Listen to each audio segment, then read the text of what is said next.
This video is going to walk you through your chemistry Schoology pages and let you see where you can actually find certain resources. So to start off with, I have created a Schoology page where many things are housed in folders and hope to have organized it in such a way that we know what unit we're in and we have resources. I haven't done it on a day-to-day basis just because I already forget what I did yesterday, but there are sort of scaffolds in place that allow you to see what happened on a daily basis. So to start off with, one of the resources that you're going to be using a lot is a periodic table. I'll be asking you to make a printout of a periodic table. And if you don't have your printout with you, or you're going to make the printout and need a new one, the place to look for the periodic table is your chemistry resources and must-have charts. And what I've tried to do is I've tried to be as descriptive as possible of what these folders contain. So here you see periodic table. So I click that, and you'll notice that in these resources, I have all the tables and charts that you'll need, including periodic table, polyatomic chart. All those things will make sense later on in the year. You also notice that I have the late work request form in here. And this is for those of you who need to ask for an extension. Remember that extensions will always be given, but I do need to have a request form completed on the day that you actually that this assignment is due. You're going to see in here also their lab design templates. These are so that when we're actually doing labs, you have this template that you're going to be working with.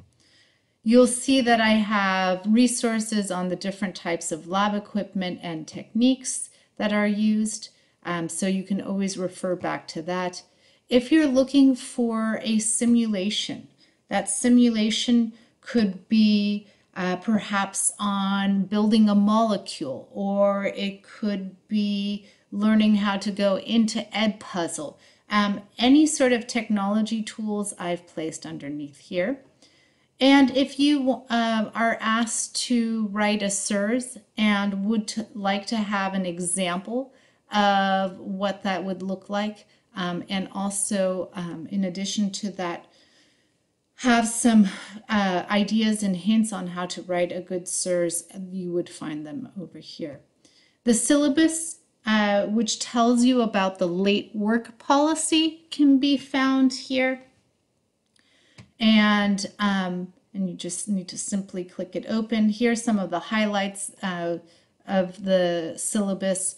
And you'll also find that I have a textbook that I have linked on here. We won't be using a textbook, but sometimes it's for students it's easier if they can just sort of have a visual of it, of what we're doing, and have some extra practice problems. So in this chemistry resources and must-have charts, this is your go-to place for practically everything, where you can find your periodic table, where you can find your textbook. In the late work policy, if you're looking for the late work policy, you'd be looking in the syllabus because that's where all my policies are. You can find the late work request there.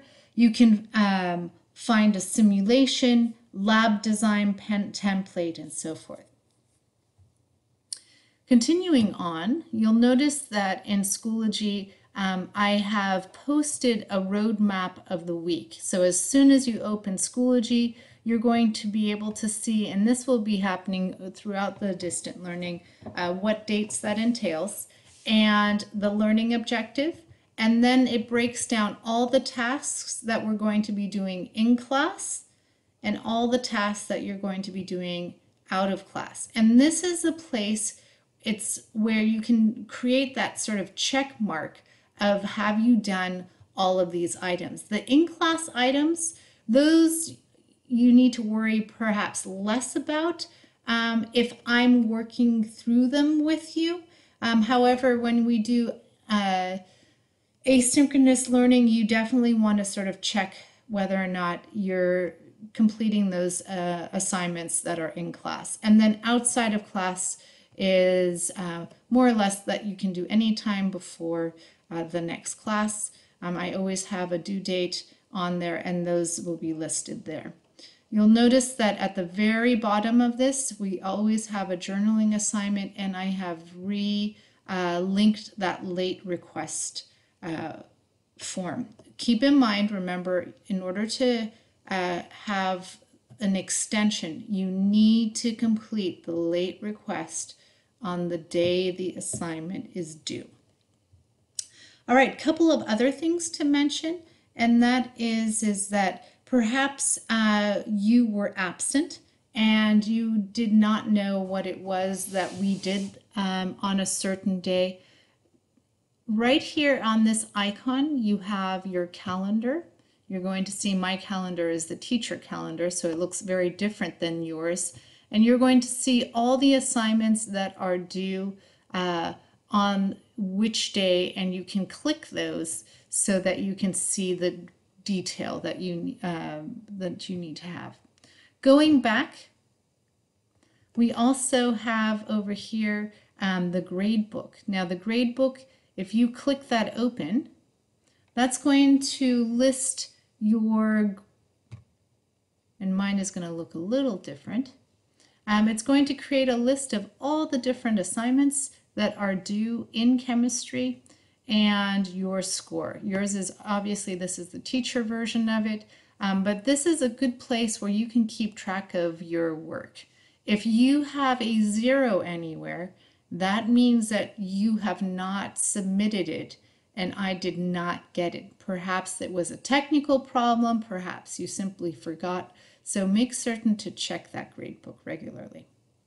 And I think that more or less highlights all the key ideas of what Schoology has offered and just a layout of how I have organized Schoology.